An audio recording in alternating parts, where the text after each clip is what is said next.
Hello and welcome to the programme which looks at the Holy Land. I am Paul Calvert. Psalm 70 verse 1 from the New King James Bible says this: Make haste, O God, to deliver me. Make haste to help me, O Lord. I'm with Tal Hartuv, the author of The Rage Less Travelled. And we just had the release of the hostages. How is Israel feeling at the moment with the release of all these hostages? Good morning, Paul. Thank you for having me on your show. Really, you're doing wonderful work.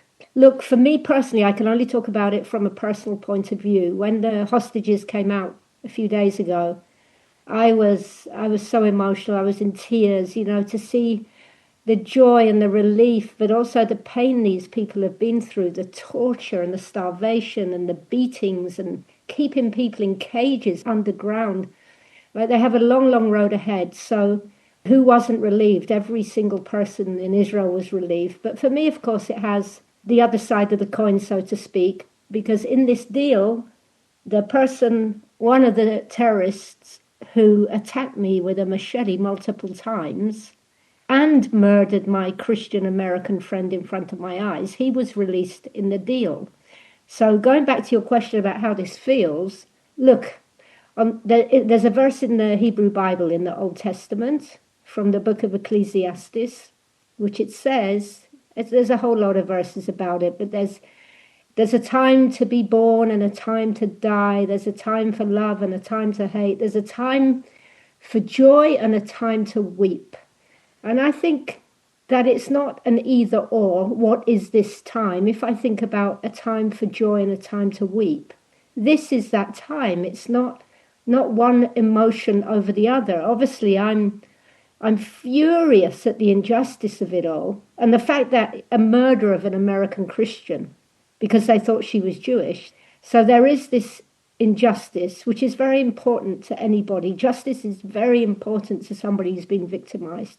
And then there's this absolute relief. So it's a bit like having some kind of emotional schizophrenia, I would say. Yeah, it must be really hard because you're happy that the hostages are free, and everybody's been waiting and waiting for 2 years to see these hostages free.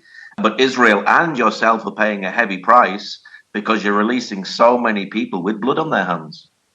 Yeah, and that's terrible. And that never works out. I think we have to be really honest, because these terrorists who have been freed have vowed that they will murder again. They want to murder every Jew in the earth. They vowed their murder again. So the irony is that some of the people, including myself, who are very much in a celebratory mood, some of these people will be at their funerals a few weeks or months down the road. And, giving in and appeasing to evil, it might have brought us a very brittle ceasefire, but it's certainly a long, long way from peace. So the killer who attacked you, what was his sentence and how long did he serve? Okay, so first of all, he's a murderer because, in the Bible, there's nowhere it says thou shalt not kill. It says thou shalt not murder. In fact, it says rise and kill first. So these two words, kill and murder, have a very different moral weight. So he's a murderer, and he was sentenced. In Israel, life, if you get life imprisonment, it's 35 years. So he got life for the murder of my friend, and he got 20 years for my attempted murder. So he was in for 55 years, and he served 15 years of that sentence. Wow. This really puts Israel in danger, doesn't he? Has he actually shown any sense of remorse at all? Wow, Paul, it's interesting you find that, because I was like, how do you say, pacing around the house thinking, my goodness, what am I going to do with myself here? The emotion.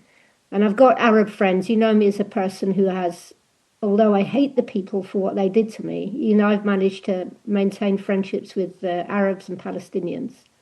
So I asked one of my Arab friends, I said, hey, listen, I want you to try and find something on his social media. And he found me the Facebook of the brother of the murderer, right? So I looked at this little film, 10-second clip of the murderer coming out. And he's got Free Palestine, the kafia, all this Palestinian symbolism. And he's just grinning from ear to ear.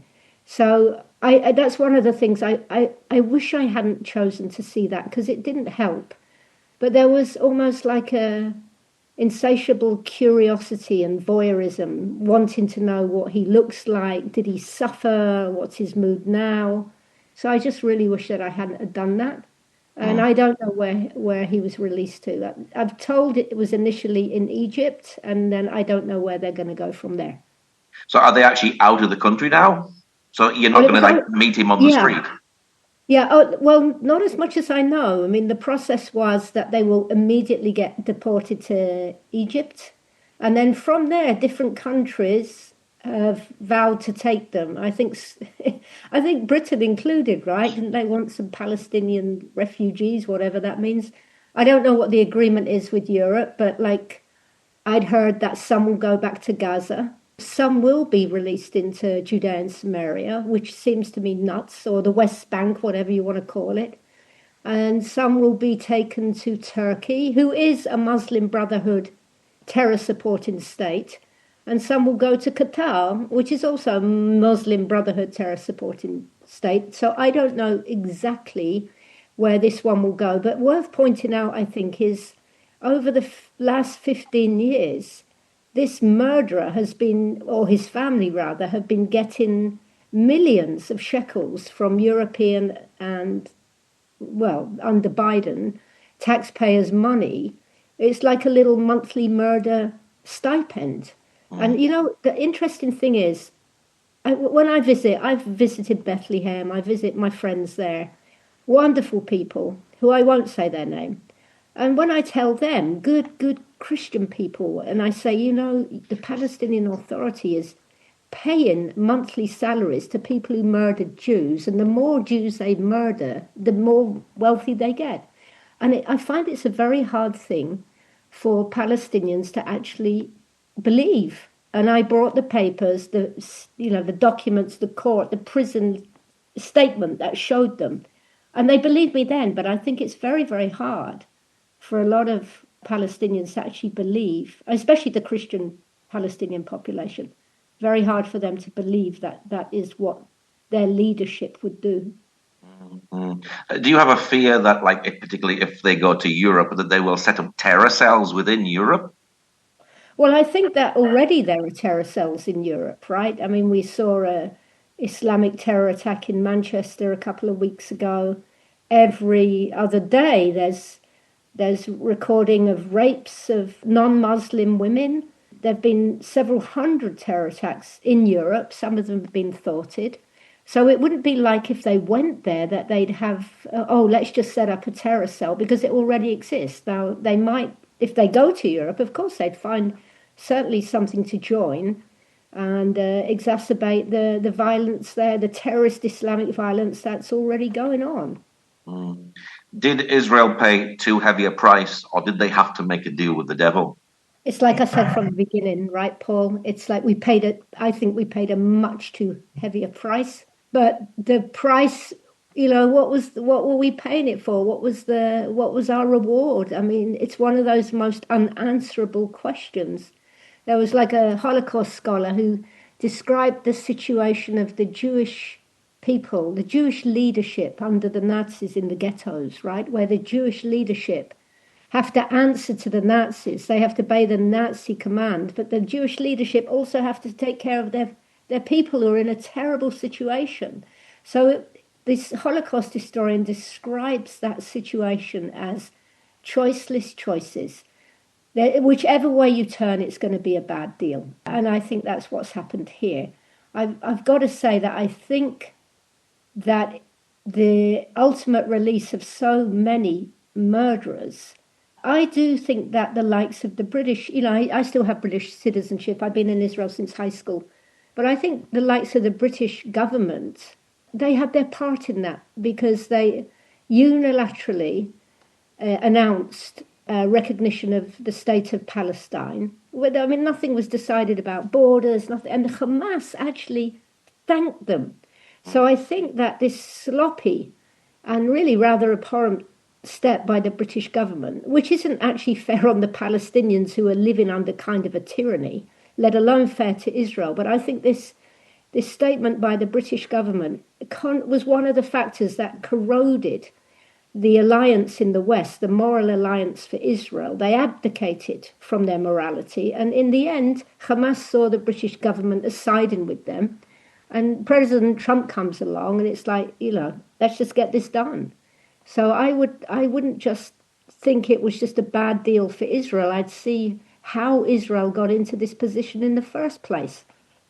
Now, we've seen in the past other terrorists have been released in peace deals. Have they returned back to terror? And does this put Israel in quite an immediate danger? Well, first of all, we know that Sinwar, the architect of the new final solution, as we say, he was of the October the 7th massacre. He was released in the Shalit deal in 2011. So we know historically that it never works to appease terrorism. So I think it, of course, puts Israelis in immediate danger. It puts Jewish people in danger. It puts the state of Israel in danger. It puts Europe in danger. It puts Christian civilization in danger. I think that's not a fact that one can even contest. Mm-hmm. Does it feel like for you a betrayal of justice? Oh, absolutely it does. And like I said, on the other hand, I'm so glad our hostages are home. I mean, if you went to me before the hostages are out and you said, Tal, listen, can you let your would-be murderer out if he promises never to murder again? Could you do that for the hostages? You know what I'd do? I'd say, let him out. I'd drive to the prison and I'd take him home myself. I'd give him a sandwich on the way, just get our people home. But that's not the reality, because they will murder again. And personally, yes, I feel very, like I said, I think I said in the beginning of this interview, like God, if we talk in the terms of the Bible, like God doesn't want us to take vengeance, right? It says, vengeance is mine, but we are to pursue justice. And when you have justice and the wrong person is in prison, I mean, the one who did wrong is in prison, that justice puts a cap on my instinct to go and take vengeance. So justice is an incredibly important part for a functioning society. Mm. Do you worry for the Jews in Great Britain at the moment? We've had the terror attack in Manchester. We've had Keir Starmer declaring a Palestinian state. We've had someone who's been wearing a Star of David being arrested. Maccabi Tel Aviv fans can't go and watch the football game. And then we've had Bob Villan shouting death to the IDF at Greenbelt. Do you worry for Britain, and do you worry for the Jews that are in Britain? I absolutely do. I absolutely do. I think, if you've given the last, couple of decades, the only institutions and religious buildings and schools that have had to ensure their own private security, like a community security. The only time you'll see security is at Jewish buildings. And that's already a red light. And then, as you quite rightly depicted, these murderous attacks on the Jewish community, the government ignoring this. I mean, I saw the other day, the Home Secretary, what's her name? Mahmoud. Yeah, and Starmer, they we've just had 2 Jews murdered on British streets, and they're messing around with Islamists, with Muslims, saying we're going to protect you at all costs, and here's £10 million.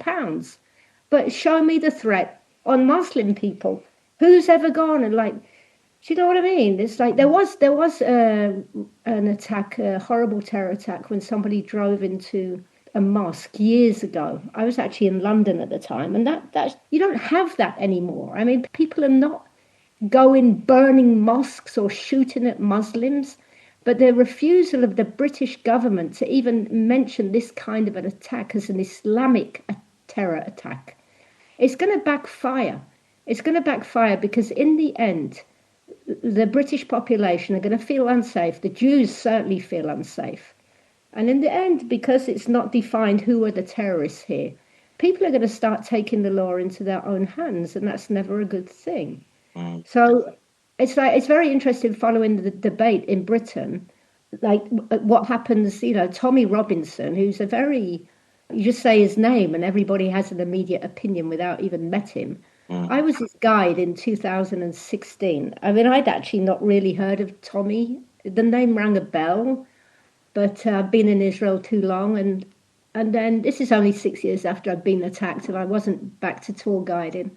So I just Googled him and I found, what I read is he's this horrible neo-Nazi, right-wing, racist, goose-stepping thug. And I told the man who asked me to guide Tommy, I said, listen, I really don't want to give a platform to people like this.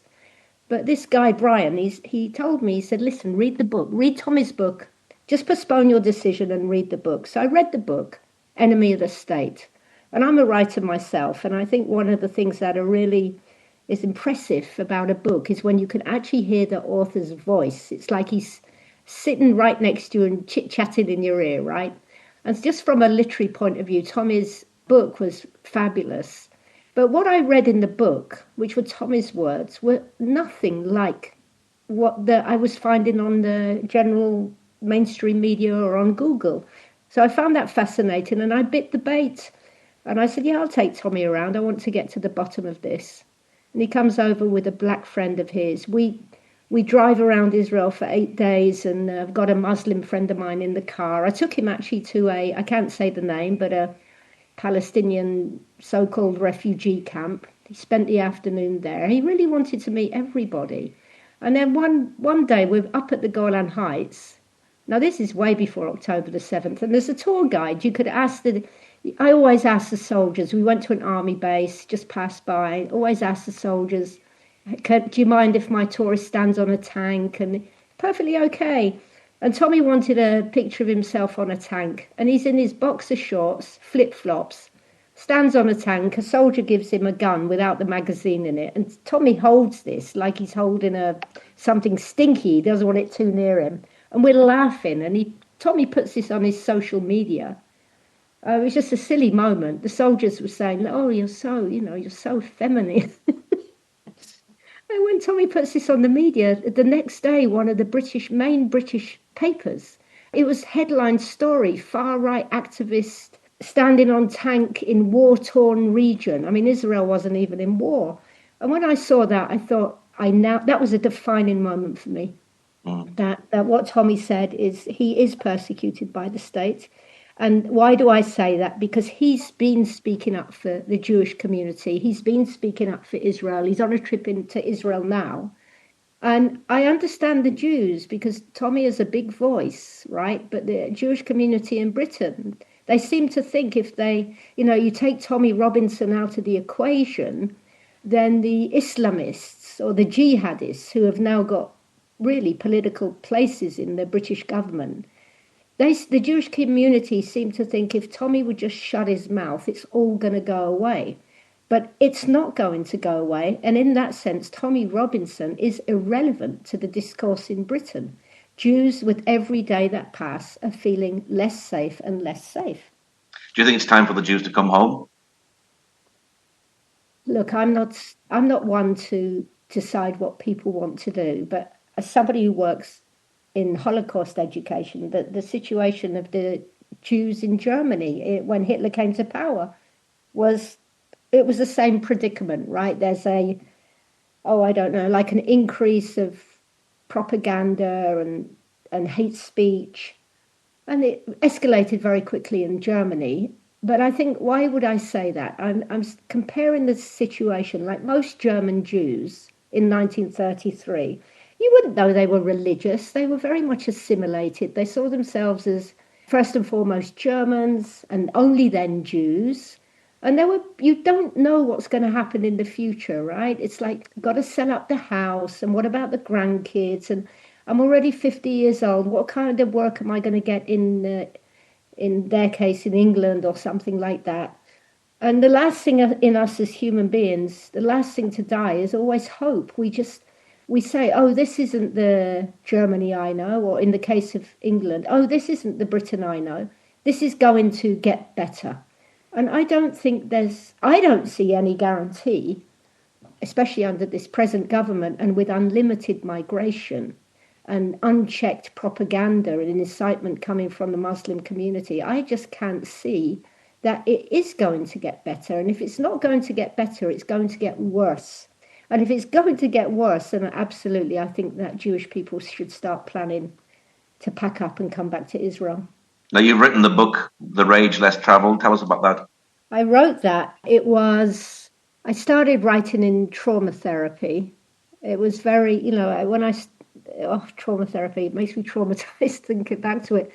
But basically, I'd given a statement to the police that night when I was busy dying in the hospital. And it was like an A4 piece of paper. And I'd never lost consciousness, right? Never.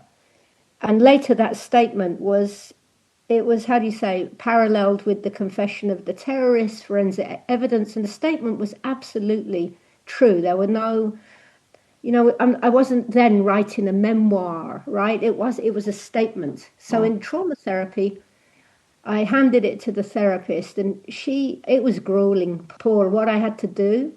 It lasted a few months. If I had originally written, let's say in the statement, the police statement, it was more like they did this, we did that, then they did this, we did that. So I had to, week by week, break down every sentence, and I'd start with the 5 senses. I'd have to go through that 1-page testimony, and it would be, well, I could say I saw him, but I have to say, well, what was he wearing? What were the colors? What were the tones? How can I describe movement? What was I seeing? So I had to take the sense of sight and go through every time I saw something and think about describing it. And it's the same thing with the hearing. I mean, sorry to be so blunt, but did Christine, my friend, did she cry? Did she squeal? Did she scream? And did the murderers, did they grunt? Did they yell? Did they shout? So I did this with all the 5 senses, and it came out incredibly visceral. And I turned it into a tiny little booklet just to sell basically to friends so I could make some income. And then I realized people always used to say, oh, you write so, it's so amazing. I felt like I was there. You should write the rest of the story, like what happened after you got to hospital. What was it like to be in court? What does post-traumatic stress disorder look like? So I spent 7 years writing basically 275 pages. And I rewrote, and it's a memoir. It's not the story of my life. It starts in the forest, and I won't tell you how it ends, like the book itself. So that was very grueling. And then I was also speaking as much as I probably could. I was still very much in recovery. I was injured very badly. I was speaking all around the world. And then I think, when was it? In 2020, I'd had enough. I realized I've done what I can. I was trying to stop the funding to the Palestinian Authority. I spoke about terrorism. I set up little projects, as you know, within the areas of the Palestinian Authority to educate children so they won't be groomed to go and murder Jews. And then I'd had enough, and I thought, I'm going to go anonymous. I was a very well-known figure abroad and in Israel. And literally on the 10th anniversary, I changed my name to Tal Hartuv. And I went undercover for 3 years. And then when October the 7th broke out, I know I'm pretty good at public speaking and I've got a voice. I thought, okay, I'm back in the game. So I started doing speaking again. And it's quite interesting because, it's like, I remember that I chose the name Tal because in Hebrew it means dew, the morning dew. And a dew is something unseen, it's small, it's nourishing, and certainly in this part of the world, without it we wouldn't, we really wouldn't survive. And to me it's always been those little unseen, nourishing things in life that helps me get through day to day. So what can I tell you? That's the story. You've been through a lot of trauma. What is your prayer today for the hostages that have been through such a terrible, terrible ordeal? Yes, it's, when you see the smiling hostages, I see beyond that. I think other people do too. They've got a long road ahead. They've got a very, very long road ahead, and so have their families. They won't be the same. They'll be the same but different. There's so many cliches, right? Like time heals. Well, no, it doesn't. But the further you get away from the event, the more things come into your view screen. But they've been through an absolute indescribable hell on earth. So my prayer is that they would, I don't think you do heal from this. I think you just repack yourself up and you learn about yourself, your strengths and your weaknesses, and you see life differently. But I don't think they'd want to heal in the sense that it would feel like that was just like they had a little cold for 2 years, like healing implies that we should just all kiss and make up and forget everything. But my prayer is that they'd be continued to be surrounded by loving family, friends. Of course, Israel is a community and a nation. I don't think there's any place like it on earth. It's like, for me, it's the best place to be stabbed, but it was the best place to also begin to progress. So my prayer is that they would have that love and support, and that they too would one day, I think like myself, to be honest, like the terror attack that happened to me, it's not who I am, right? It's what happened to me. It's a very, very big thing, very formative, but it's not who I am, okay? And I would want to, my prayer for them is that as the years go by, they'd also come to a place where they'd also be able to say, look, this is what happened to us, but this isn't who we are. We are so much more. And I think that they can do that. I think given the strength and the community that the people of Israel are, they can certainly do that. And that's my prayer. Where can people get a hold of your book, The Rage Less Traveled? Unfortunately, only on Amazon. I don't even think I have a copy anymore. But there's also, I am on social media, and I am trying to think about writing another book because I want to explore really big moral subjects about justice and vengeance and whether to forgive or not to forgive. This is, I think, a public conversation that we all need to have, whether myself as a Jew or your listeners as Christians. You do get the book on Amazon, and hopefully within a few months there'll be something else on the shelf. Well, Tal, thank you very much for sharing today. Thank you, Paul. It's been a privilege. Thank you very much. Thank you for joining us today. Pray that God will move by his mighty power in the Holy Land and bring his peace.